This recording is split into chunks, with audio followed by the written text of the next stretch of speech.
So, good morning, everyone. It's Tim Elkington from the IAB here.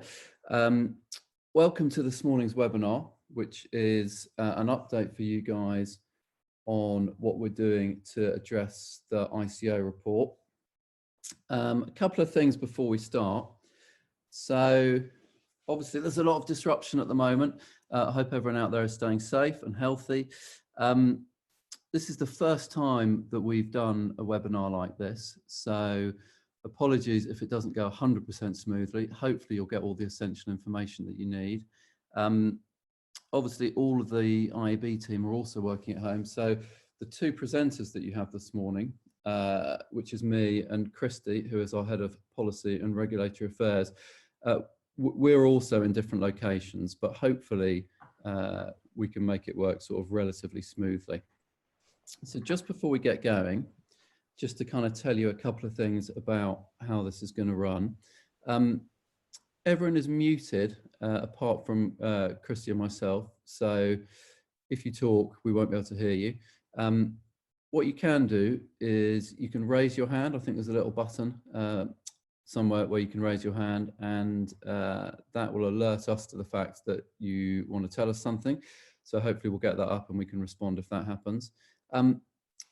At the end, we're going to have some time for Q&A, and there should be a Q&A box that you can fill in. So what we won't do is we won't answer the sort of questions as we go along, but if you do think of any questions that you want to ask, you can type them into the box at any time. And we'll also take a couple of minutes at the end just to give you time to reflect, just to make sure that if you do have any questions, you can jot them down. You can also broadcast a message to everyone using chat, and we're also going to try to do a couple of sort of votes along the way, just to kind of get your feedback on a couple of things, to ask about your priorities. So stay tuned for those. Again, it's the first time we've done that, but you never know, we might just make it work. So that's kind of where we are and what our plans are. We're also recording this. So what we hope to do is we hope to distribute you a video of this, which will be the slides and the voiceover, so that you can share that with colleagues. And we're also going to share the slides with you as a PDF in case you want to distribute those. So hopefully we've got all of those bases covered.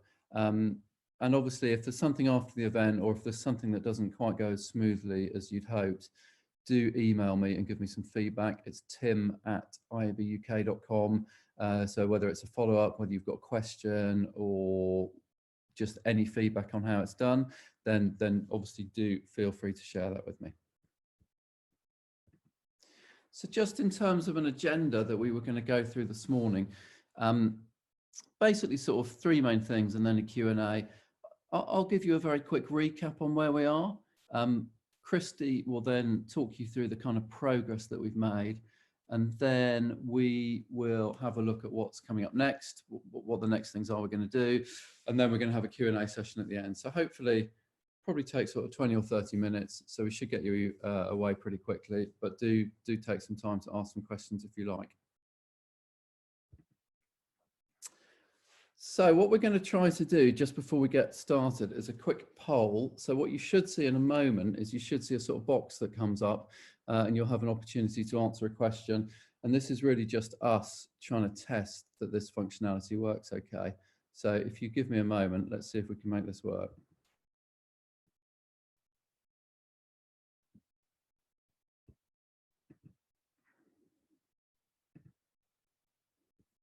So the poll is all about working from home. So it's a very simple question. Are you working from home today? Hopefully you will be able to answer that.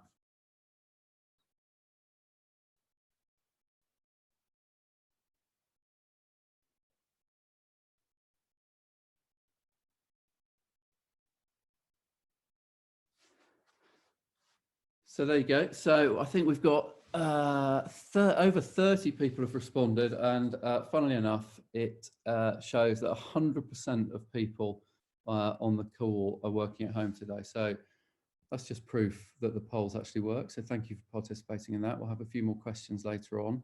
100% of you are working at home. So back to what we wanted to cover today. So I'll just give you a very quick introduction, a bit of a recap, and then I'm going to pass over to Christy, who will talk to you about what we're up to. So just to recap, obviously the ICO published their update report about real-time bidding in June 2019. We then responded to that with our own sort of report in December last year, and we highlighted 6 areas for action that would hopefully allay the ICO's fears in terms of real-time bidding not being GDPR compliant.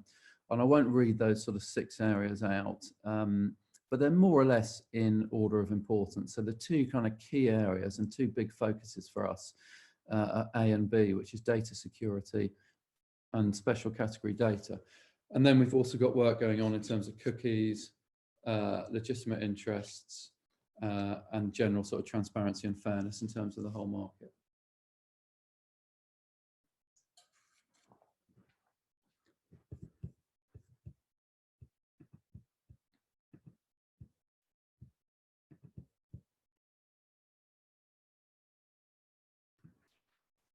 You'll have to forgive me, I was having a slight cough there, which hopefully isn't a sign of things to come. So that's our response. In terms of what the ICO said as a response to that, some of it was really encouraging. So they said if these measures are fully implemented, so this was the stuff that we've done and that Google are working on, if these measures are fully implemented, they'll result in real improvements to the handling of personal data within the ad tech industry, so pretty positive. On the flip side, though, they were pretty clear about some possible action that they could take. So they also said, it's now clear to us that engagement alone will not address all of these issues. And that's because they feel that some companies still have their heads in the sand and they haven't really engaged in the process. And they sort of sign off by saying, we'll continue to investigate real-time bidding. We anticipate it may be necessary to take formal regulatory action as we continue on this process. So they're encouraged by what we've done, and that if we can implement the commitments we've made, that will result in real improvements. But they're also keen to point out that actually they do have regulatory powers that they can sort of exercise at any time. So that's where we are so far. So I'm going to hand over to Christy, who is going to talk to you about the progress we're making. So hopefully in a second you'll hear Christy, and do think of any of those questions that you have for us towards the end. Thank you, Tim. Good morning, everybody. So as Tim said, I'm going to talk you through a progress update on the work that we've been doing since December, talk to you a bit about what's coming next and what you can expect to see and hear from us in the coming months. So firstly, in terms of what has happened since December 2019. So as Tim said, in December, we published our response to the ICO's report. In that response, we set out a range of different kinds of actions. So things that the IAB, as the industry trade body, could do to help support members in terms of compliance with GDPR and e-privacy legislation. So those actions, as Tim outlined earlier, align with the 6 key themes that were set out in the ICO's report. And there is a range of actions which include things such as education and guidance about the law as it applies to digital advertising. Some of the work is about identifying good practices and developing supporting resources. And some of the work is slightly more technical and looking at things like protocol-based solutions. And finally, there's also the role that the transparency and consent framework has to play in helping to support compliance in digital advertising. In January then, we set up a project team at the IAB to deliver this work in practice. We took on an external project manager and we identified some extra expertise and resources to help us with this work. We talked to the ICO team about our plans to deliver the work and a high-level timeline. It's probably worth flagging at the moment, and I'm sure it won't come as a surprise to hear that the response to coronavirus has been disruptive for everybody, including the IAB, and we expect that this might cause some disruption to our plans as we go through. So we'll be keeping the ICO updated on the impact as it becomes clearer. But we're still carrying on to deliver the work as best we can in the current circumstances. So in January, we kicked off the work under the 6 work streams, and we also began having some working group meetings to discuss special category data. And I'll talk a little bit about that more in a moment. So the first piece of guidance that we published as part of our action plan was published at the beginning of March. This was guidance relating to the use of cookies and other similar technologies for digital advertising, particularly focusing on the consent requirements under both GDPR and e-privacy legislation. So that guidance is available on our website, and hopefully most of you would have also seen an email that we sent out earlier this week with a link to the guidance, but we'll give you a link at the end of the webinar to where you can find all our information and resources. So that's kind of what's happened so far. Now we're just going to have another quick poll, just to get an idea from you about the information that you're getting from us about our ICO related work. And we'll use the results of this to help us with our communications. So Tim, if you could do the poll for us. Okay, there. So hopefully you'll have the poll question on your screen, and we'd just like to know what you think about the amount of information that you get from IAB UK, whether it's too much, not enough, or about right.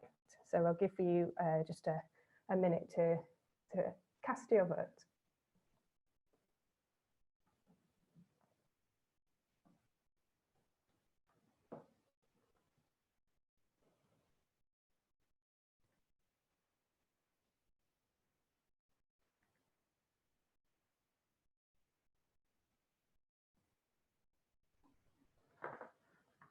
Okay, Tim, you are the poll master. Is the poll complete?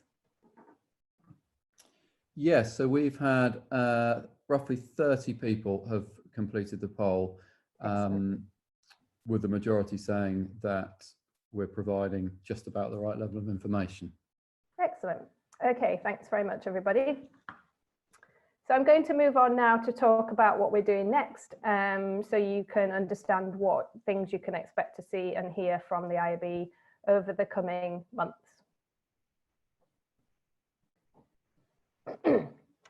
So there's some general work streams that we're taking forward at the moment. So I'm going to talk through those. The top right of the slide identifies the guidance and education materials that we're working on. So we're developing guidance around data security and storage and retention. So this is good practice guidance, which will be supplemented by some supporting resources, such as templates and guidance on, for example, how to determine appropriate retention periods. We are developing some education material on special category data to help people understand exactly what it is, what GDPR says about it, and what the rules are that apply if you want to process data that is special category data. And we also have a number of other work streams that are moving forward and will be delivered further down the line around data protection, impact assessments, legitimate interest assessments, and TCF version 2, which I'll talk about in a moment.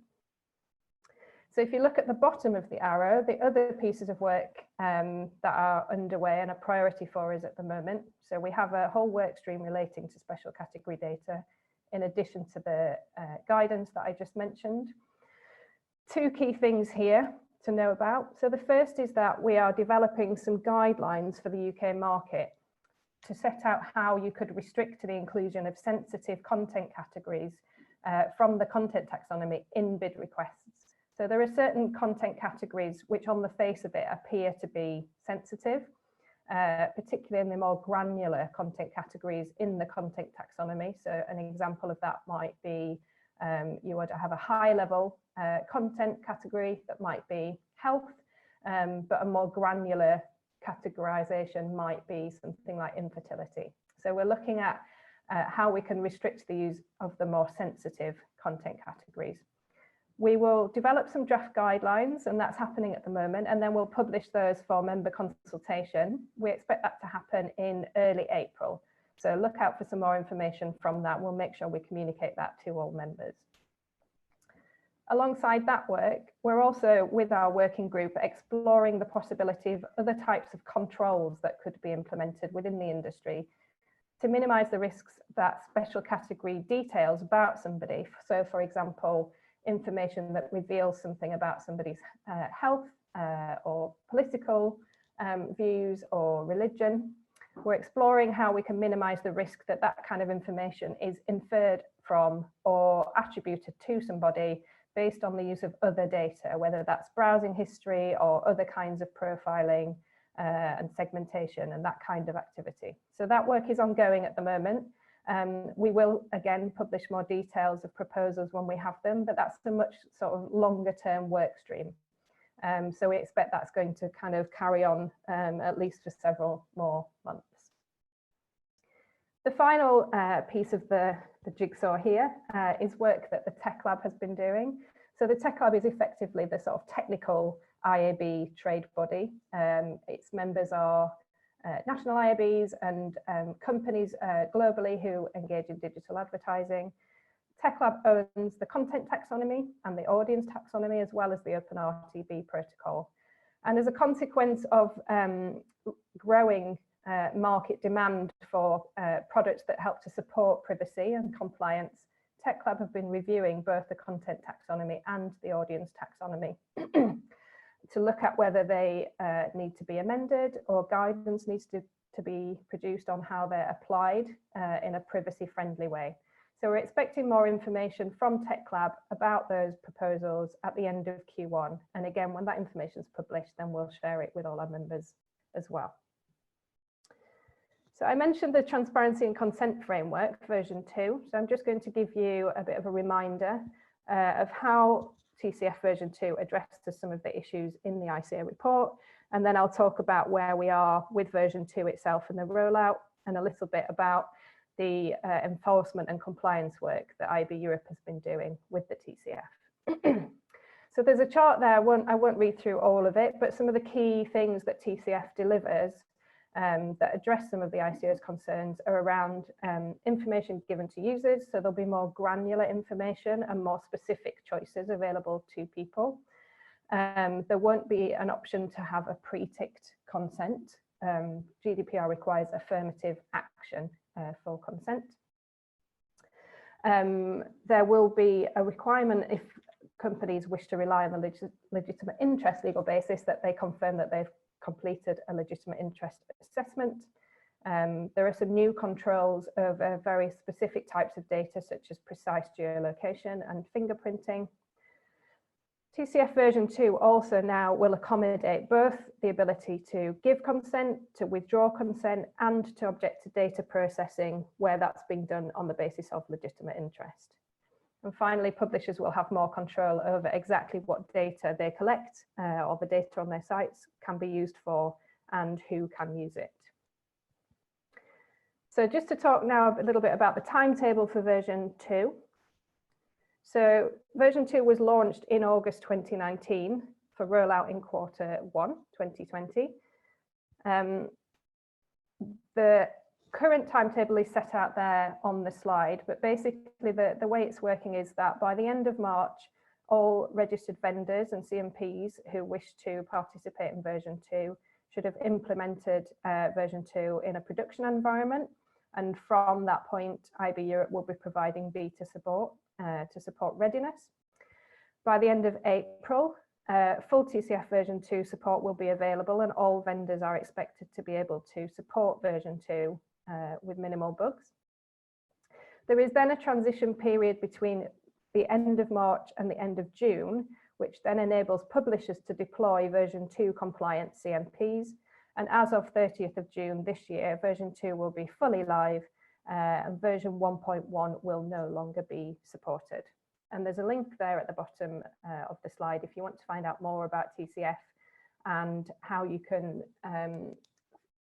access guidance and webinars to explain the transition to version 2. All of that's available on IAB Europe's website. The other key aspect of the TCF that's important to understand, and this is a change that's been happening since 2019, is that there's a much more developed compliance and enforcement program now for the TCF.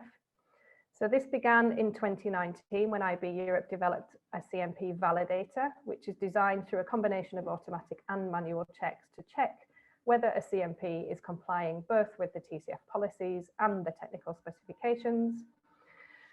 Currently, any company newly registering as a CMP with the TCF has to pass the validator test before they can get the ID that allows them to set a consent string under the TCF. A second version of the validator was released in March 2020 to support version 2, and all version 2 registered CMPs have to submit their checking results to IAB Europe by the end of this month. And there is a list on IAB Europe's website of all the compliant CMPs under the current version, which is version 1.1, and TCF version 2 compliant CMPs will also be added to that list once they've been confirmed. IAB Europe also has an enforcement program alongside this validation checking. So all CMPs were checked in 2019, and any that didn't meet the requirements were removed from the list. IAB Europe is also actively spot checking the CMPs on the top 50 sites in Europe by traffic, and will be issuing suspension warnings to any CMPs that are in breach of the policies. And ultimately CMPs, as I said, can be removed from the list and their ID can be blocked if they're not complying with the policies and the technical specifications. So that's a summary of basically what we've done so far and what's coming next. We're just going to have another quick poll now because we'd like to gauge interest from you in the IAB potentially doing some education or training for members. And specifically, we'd like to know what topics might be most useful for you, which will help us plan how we can best support you. So over to Tim for the poll.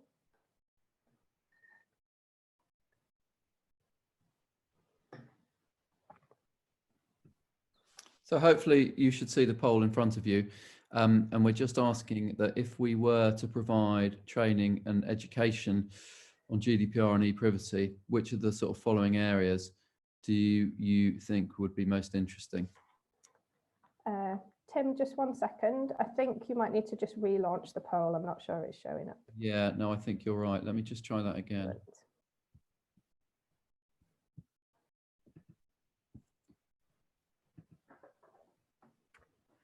There we go. So hopefully everyone can see that now. Great, people are starting to vote, which means they can definitely see it. So take a little bit of time to read it.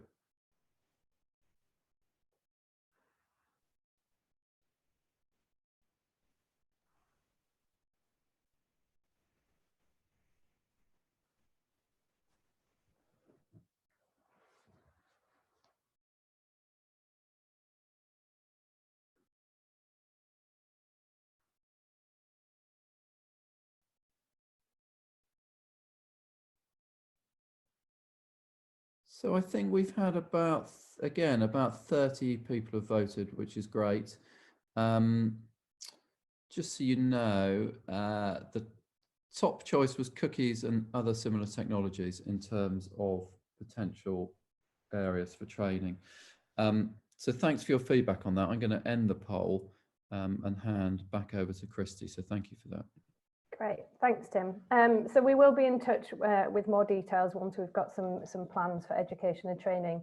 As I'm sure you can appreciate, things are a little bit tricky at the moment with everybody working remotely. But at the IAB, we are sort of replanning all our events and training to be able to deliver as much as we can virtually. So do keep an eye on the website as well. Okay, so the next session is our Q&A session, and this is just your opportunity to ask us any questions that you might have, whether that's about things that Tim and I have talked about this morning, or equally anything that we haven't talked about that you'd like to ask about. So there is a Q&A box at the bottom of your screen, I hope. So you can use this box to write in your questions. So we'll just give you a couple of minutes to do that, and then Tim and I will go through and answer as much as we can. Anything that we can't answer today, then we will follow up with after the webinar. So we'll just over to you to write your questions.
So we've had some really good questions, so thank you for that. What we'll attempt to do is that Christy and I will answer some each. So we had a couple of questions about, so we had a question, thanks for the update. What actions are you expecting from members at this time? And there was another question, which is sort of similar. Are the working groups getting enough help to complete the tasks needed? So I suppose there's a couple of things from our point of view. If you are involved in one of the working groups, then this is really the time that we sort of need your support and we need your help. So I think we've always said all the way along that this isn't something that we can kind of do by ourselves, but we definitely need help from the industry. So I suppose the only ask we really have in terms of actions from members in terms of helping us is that if you are closely involved, just make sure that, you know, if you've got a technical colleague that's attending the working group, just make sure that everyone internally is talking, make sure that you're able to sort of dedicate the time to some of the stuff that we're working on. Christy will talk a little bit later about some of the stuff we're doing around special category data, but a really good example of where we need your support is the stuff that we need to do in order to come up with some new rules and some new guidelines about URLs in the bid request and how they're used. And that's the sort of thing that we sort of worked out over time that we're going to need to do a bit of a sprint on. So we'll definitely be in touch with people about that. The other thing is that just read the guidance. So if you do one thing after this, definitely the next slide after we've done the Q&A will tell you how to kind of keep in touch with all the stuff that we're doing. So the really important thing is that you read the guidance, you take the necessary internal action having sort of read the guidance. And also it's really helpful for us if we're sending out emails and updates and we're asking questions that everyone sort of responds. So the more you are engaged with us, the more that we can kind of help you. But it's definitely something that the industry needs to be engaged in, because if you go back to what the ICO said right at the start, if we sort of bury our heads in the sand and don't take action, then they are going to sort of draw upon their regulatory powers. So it's definitely something we need to keep engaged in, you know, even given the sort of current distractions of the coronavirus. So hopefully that answers a couple of questions about member action and also about working groups. Christy, I'm going to hand over to you because I think there were a couple of more detailed questions that you're best placed to answer. Yeah, of course. Thank you, Tim. So somebody's asked a question about whether we have discussed any further restrictions to bid request fields as part of the special category data work beyond content categories, such as the URL. So the answer is yes, we have discussed those kinds of restrictions. The conclusion that we've kind of arrived at the moment in terms of where we should best focus our efforts is that there are many dependencies on the data that's transmitted in a bid request, including particularly on the URL. And for that reason, we don't think the best solution is to explore making changes to that field or to the other fields themselves. What we think is the best option to explore is more looking at protocols and potentially controls around how the data that is in a bid request is used. So thinking about things that you should or shouldn't do with that data, depending on the nature of it. So for example, if you might be doing some analysis on the keywords in a URL for a particular purpose, that might be to check for sort of brand suitability, for example. If there are keywords in that information which might constitute special category data if you process them differently, such as for profiling or audience segmentation, then you shouldn't use that information for that purpose. So that's really more what we're looking at, rather than further restrictions on what can and can't be included in the bid request. So I hope that answers that question. We've got another question here about the ICO. and their view on legitimate interest. So I'll read the question, which is that ICO public statements have always said that they don't think legitimate interest will stand up as a basis for processing, but that is still included, legitimate interest is still included in IAB guidance. So the question is, do we think there can be an effective way to use legitimate interest, or do businesses need to look at consent-only solutions? So I think there's a couple of kind of aspects to this question. So the ICO has said that for the kind of what they sort of call core RTB activities, which I think we can sort of take to mean ad serving and related activities, they don't think that legitimate interest is likely to be an appropriate legal basis. The GDPR provides 6 different legal bases that companies can choose from. So it is still for a company to decide what they think is appropriate based on the kind of data they're processing and the data processing purposes. If you want to rely on legitimate interest, then you have to undertake a legitimate interest assessment, which balances the legitimate interests of the business and what it wants to do with the data with the rights and freedoms of the individual. And that's a fairly prescriptive assessment, and only if that assessment comes out in favour of the organisation can you rely on legitimate interest. So there are specific checks and balances provided for in the legislation. It's not simply a case of you can either choose consent or choose legitimate interest and go from there. So I think it's a very much a case-by-case basis. Legitimate interest is not applicable to digital advertising in the sense of using cookies and other similar technologies. So consent has to be sought for those unless they are strictly necessary. For other kinds of data processing, it does depend. We are still in conversation with the ICO about this particular question and about legitimate interest assessments and whether there's a way that or whether there's a need for further industry support around legitimate interest. So I'm afraid there isn't a black and white answer, but I guess the key point is that if you are considering relying on legitimate interest, you can only do that if you meet the appropriate tests that are set out in the GDPR. We do have a link to some legitimate interest assessment guidance on the IAB website in our GDPR hub as well, if you're looking for more information. We have another question here. That says a number of clients are asking agencies to vet publishers for cookie consent compliance, and the question is whether agencies can access the CMP validator for the TCF to help with this process so that they can check whether publishers are deploying their CMPs appropriately. So my understanding is that currently that's not the case. So the CMP validator is a kind of restricted access. It's only available to CMPs who are registered with the TCF or to publishers who are running a TCF registered CMP, so they're kind of proprietary CMP. But what you can do is access the list on the IAB Europe website. So that was on the slide earlier, and we'll circulate those round later.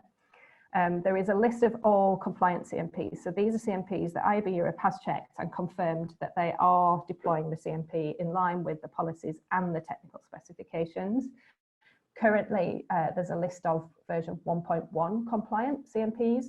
And then once the compliance confirmation is done for the version 2 CMPs, they'll also start to be added to the list, and you'll be able to see a list of both current and version 2 compliant CMP. So that's the best resource to check for compliance with a CMP. Christy, can I just come in there quickly as well? Yeah. So just also in answer to that question, we are investigating how we can include the TCF in the next version of the gold standard. So gold standard version 2, which we're hoping to launch later on in this year, we're looking at how we work with IAB Europe and the CMP validator tool to establish if, for example, publishers have implemented everything correctly in line with the TCF. So it could be that one of the possible ways that would help you answer that question is around companies getting gold standard version 2 certification, because that would include a check that we had conducted to make sure that they were implementing the the TCF correctly. So that could be something that's sort of coming down the line. That might be in line with the timing at the end of June, when version 2 of the TCF will be fully live. But watch this space. We'll try to update you about that as often as we can. Thanks, Christy. Okay, thanks, Tim. Finally, there's a question about special category data. Somebody asking for some more information about specific ways that that data would be restricted in bid requests. So I think there's two kind of things to recap there. So firstly is we are developing some guidelines for how certain content categories could be restricted in the bid request. That's something we're developing at the moment, and when we have some proposals for that, which we hope to have early April, all other circumstances permitting, then we will publish those proposals on our website so all members will be able to see them. The other work that we're looking at, which I talked about in response to an earlier question, was not about restricting data in the bid request, but more about setting out how it should and shouldn't be used. That's a much longer term piece of work, so we don't have any details to share on that currently, but we will keep members updated as that progresses. Okay, so I think hopefully we've answered all of the questions that we've had there today. Do you know, Christy, we've had one other question come in, but it's come in via the panelist chat rather than via the Q&A tool, which I can read out, and I think I'll let you answer or not answer it, because I'm not sure we know the answer. But it says, given the rapidly changing situation around the coronavirus pandemic, which might cause companies to shift priorities, do you think the TCF 2.0 transition period will be extended, which came in via the chat rather than the Q&A tool? Yeah, okay. So at the moment, the timetable that we talked about earlier remains in place, but obviously IAB Europe are very sensitive to the situation as it's unfolding. We'll be keeping a close eye on that. So for now, the timetable is as set out earlier. But if you are going to experience difficulties with TCF version 2 implementation as a consequence of the coronavirus situation, then do let us know, or let IAB Europe know, and then they can decide whether changes need to be made to allow companies more time.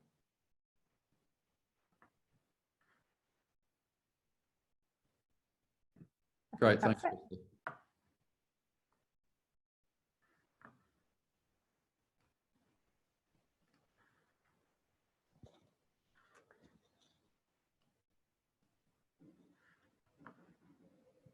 Okay, so finally, just if you want to keep up to date with what's going on at the IAB with our ICO and GDPR related work, we have a GDPR hub on the IAB website. So there's a little screenshot of that there.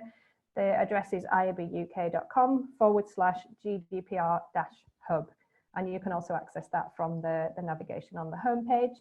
This has all our information about our work with the ICO, information about TCF version 2, and some other resources as well around GDPR to help support members. And you can access our recently published cookies guidance through this part of the site as well.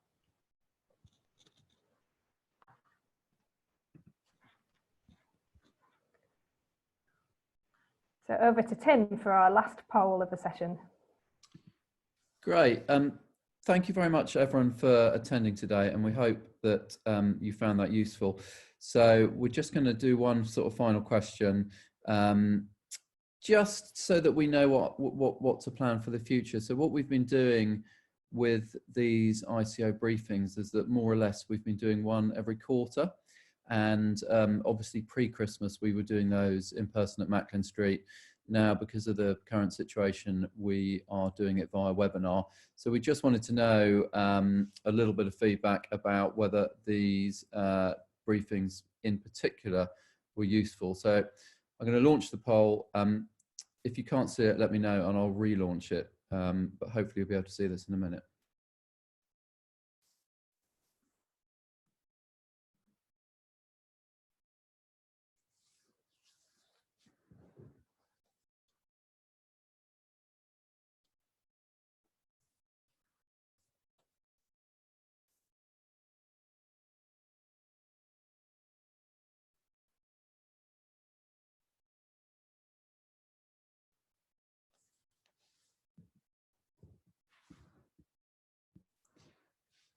So again, that's really useful feedback. Thank you to all the people who voted.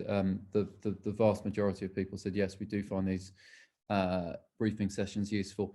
So there's obviously, Christy's mentioned a couple of ways that you can keep in touch. We'll do these briefing sessions.